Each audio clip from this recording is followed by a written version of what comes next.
So, everyone knows that there are many mysteries anyone could talk extensively about in Deltarune, and would make a very good video at that. Who is the knight? Where is Des? What's Ralsai's deal? Is he the evil?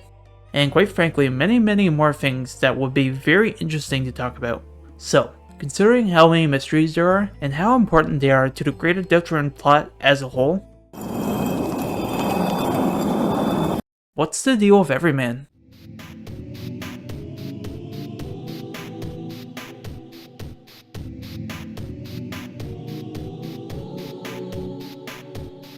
So, for those of you who don't know, this is Everyman, a character that you may or may not have seen, or at least likely you don't think you have seen. They first appear in Undertale, but they are also in Deltarune, though like I said you may have missed them, and today I'm going to be talking about why they're important, or at least could be important, more than you might originally think. But before we start, we need to discuss a few things, and to get our bearings, before we discuss what they are and what they could mean for Deltarune, we need to go over who Everyman is, and to do that, we need to go back to where they are originally from, Undertale.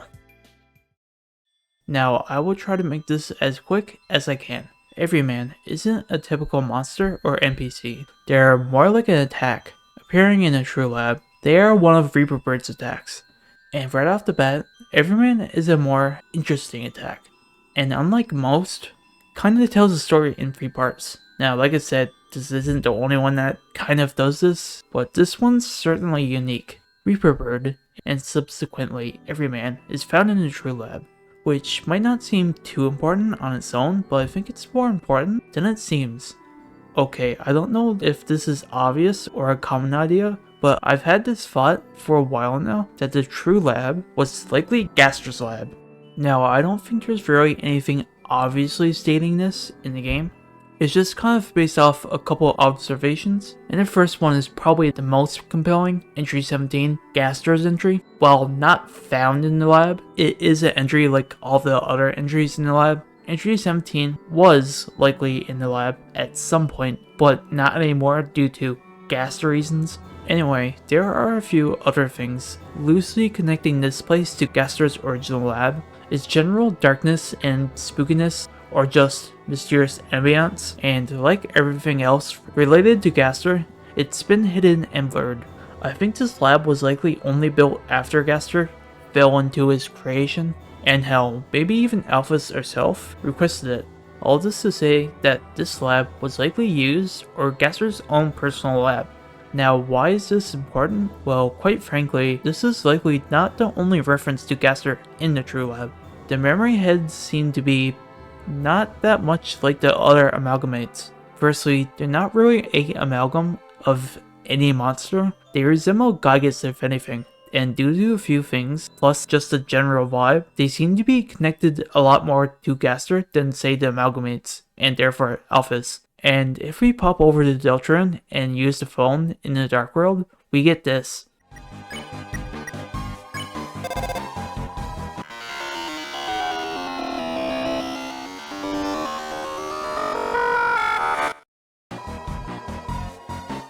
And what do we do to understand the memory hits? That's right, use a phone. And phones seem to be kind of connected to Gaster. And plus, in general, Deltarune seems to be a lot more connected to Gaster. So, what is the point to all of this? Well, I think everything in the True Lab falls under 2 categories, either connected to Alphys, like the Amalgamates, or connected to Gaster, like the True Lab itself and the Memory Heads. So, where does Everyman fit on this list? Well, I think that Everyman is a lot closer, or at least a little bit closer, to the Gaster side than the Amalgamates or Alphys side. So what does this mean exactly? Well, quite frankly, I think it could mean a lot, at least if you squint a little bit. Now, even if you don't agree with my logic, or at least aren't fully convinced, that's okay, because quite frankly, there's a lot more evidence on the other side, in Deltarune. Everyman is quite frankly everywhere, though some of you may not have seen them. For those of you who don't know, they can be seen here, here, here, and here. But why? Why are they here? Barring the Gaster reasoning, why? Are they just an Easter egg? Do they have some sort of importance? Again, why would this random Undertale enemy be here? And why so hidden? And basically all of these examples, they're kind of hard to see. Most of them are blink and you'll miss them kind of deal. Well, this kind of makes sense.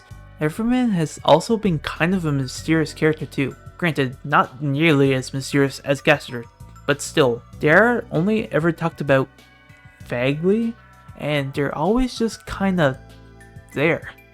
One of the only times we ever get any information on them is in the Undertale art book, which says as follows: just a good guy who shows up on occasion.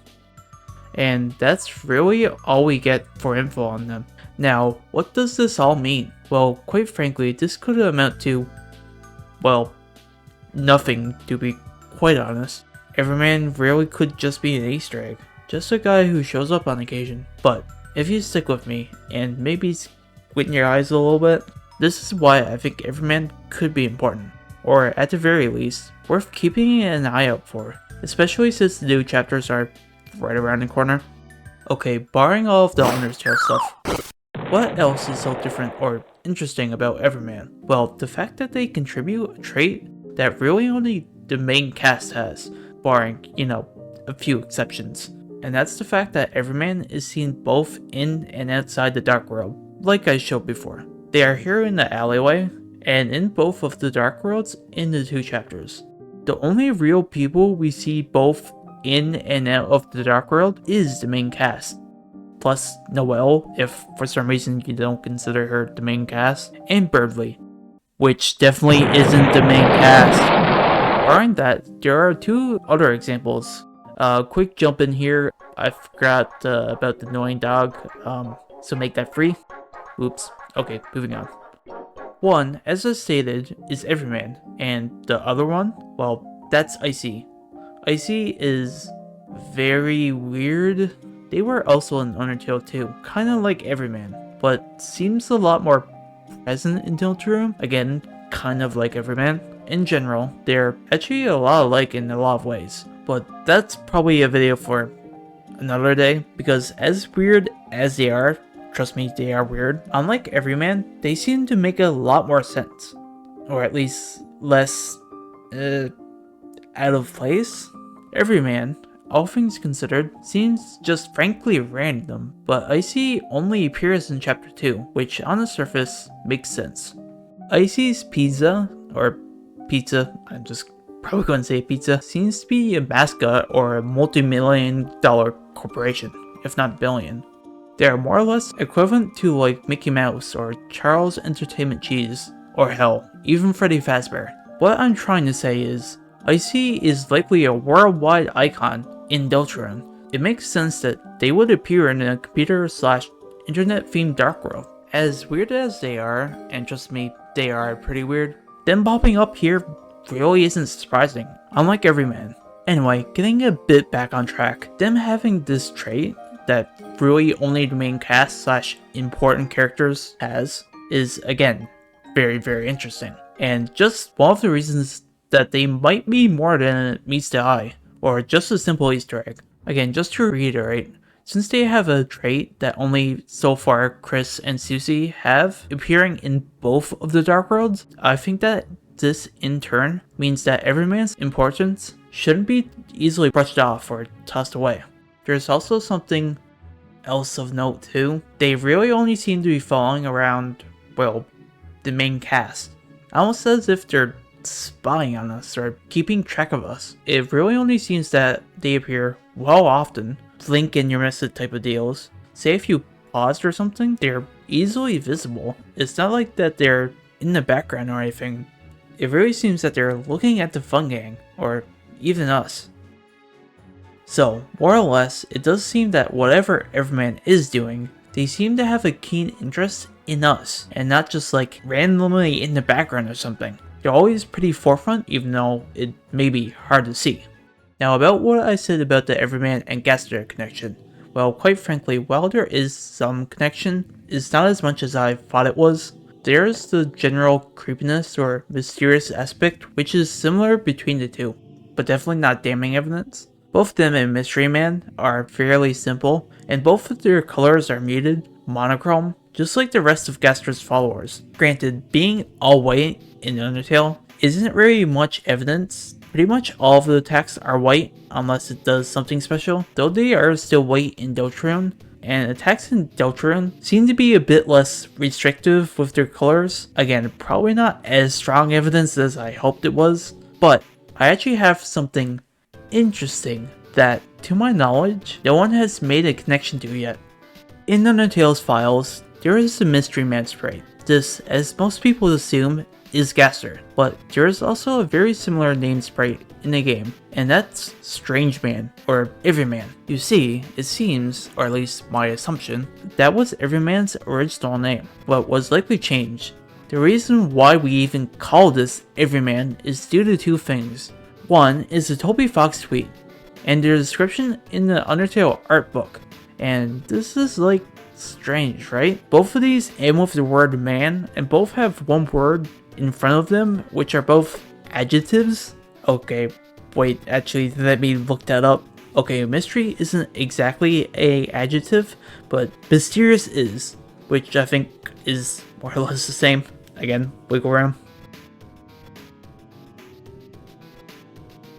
But still, you have these two sprites, which mind you, one of them has like a 99% chance of being Gaster, and both have a somewhat similar first name, or at least start with a similar word. Like, mysterious things are often strange, and strange things usually have a hair of mystery to it. Anyway, I'm sure you know what I'm getting at. It feels like Gaster and Everyman are inherently connected to the Dark Worlds, do they not? Both of them are almost baked into it, like, wherever there's a Dark World, there's gonna be Gaster and Everyman. Without them, there is no Dark World. And if there is a Dark World, they're sure to rear their head somewhere. Though I guess with Everyman, that's more literal than figurative. Okay, so what does this all mean? Well, like I said, this could all be for nothing. There's really no smoking gun here. Sure, there's a lot of stuff, but fairly minor stuff really. But I do think that there's at least something here. And that's really what I'm trying to convince you. There are all of these connections that you may or may not have connected before. Everyman shouldn't be easily written off, considering everything stated above.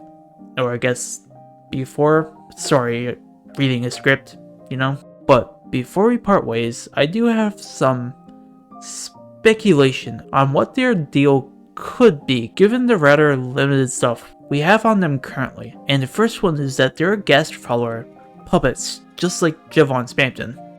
Now, I feel like this makes the most sense. Most of the entities in Deltarune, or at least the corrupted ones, seem to be connected with Gaster. And maybe just like Jevon and Spamton, Everyman was also corrupted by Mr. Wingdang himself. Just another broken entity that perhaps made a deal with him, or perhaps he was just driven mad like Jevon and became a puppet. Or maybe something else. What if Everyman is more connected to Gaster than say Spamton or Jevon ever was? More along the lines of something like Odin Ravens. In mythology, there are two Odin Ravens named that. Listen, I'm not even going to attempt to try to pronounce that. They were kind of like the eyes of Odin. They watched over Midgard and brought information to Odin. And I think Everyman is likely to be similar. But you may ask, what's the difference between the two? Wouldn't Odin Ravens and a puppet be more or less the same thing? Maybe? See, if Everyman was again the Odin Ravens, or the Eyes of Gaster as I will call it from now on, it would be slightly different. Spamton and Jevon, while a puppet, is frankly just that, a puppet. Something that can be thrown away and seemingly abandoned. Everyman, or the Eye of Gaster, would be a lot more important and would have a greater connection to Gaster than they ever were.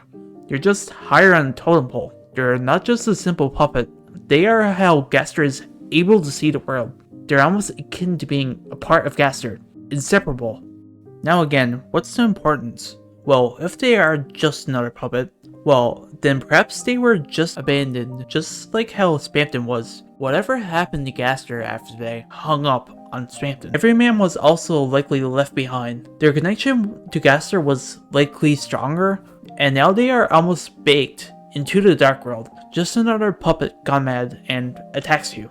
But if Everyman is like an Olden Raven, or the equivalent to an Eye of Gaster, then that means a lot more to their character and their general importance.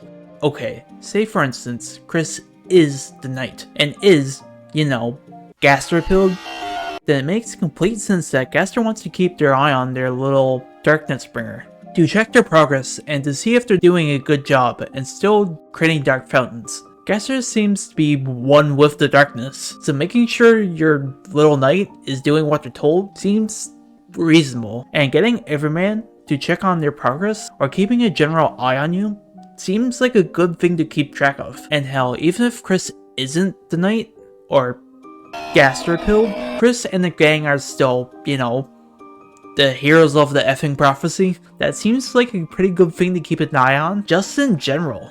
I know this has like no solid evidence, at least so far in game, but this just makes sense to me, okay? This just caused me. In my head, this just makes so much sense. Gaster not being able to really control anything outside the void or darkness or whatever, and him just getting someone like Everyman to just, you know, either watch their little knight to make sure they're doing their job, or to keep tabs on the heroes of the legend. It just makes sense in my mind. But sadly, just because it makes sense in my mind, doesn't mean it makes sense in Toby's mind, or is actually true. While I do think it oddly fits well, there's really no evidence for it. I think it's a lot more likely that Everyman was a puppet just like the rest. And what I said before should more or less apply even if Everyman was a simple puppet, though maybe not getting direct orders or getting direct orders from Gaster. Hypothetically, Gaster could have told them to follow the knight or the heroes of the legend, or that they were left abandoned just like them. So, before I end this, I do want to say that I think that Everyman is more than just a simple Easter egg, and they do have a greater purpose, and that they're very likely connected to Gaster, but that's just my take. Remember that we only really have like 2/7 of the story. Hell, maybe everything we theorized up until now is entirely wrong when chapter 3 and 4 comes out. Not just me, but everyone, but who knows? I'm sure we'll find out before long anyway, since the chapters are like right around the corner. But what do you think? Did you enjoy my video? What are your thoughts? I would love to hear them down in the comments, or even if you think I missed anything, or if you have anything else to add. Again, I would love to hear what you have to think. But I think that's going to be all for today's video. So yeah, like and subscribe. And I also have Blue Sky and Twitter, but I don't think anybody likes Twitter at the moment, so maybe follow me on Blue Sky. But anyway, I hope to see y'all soon. Bye.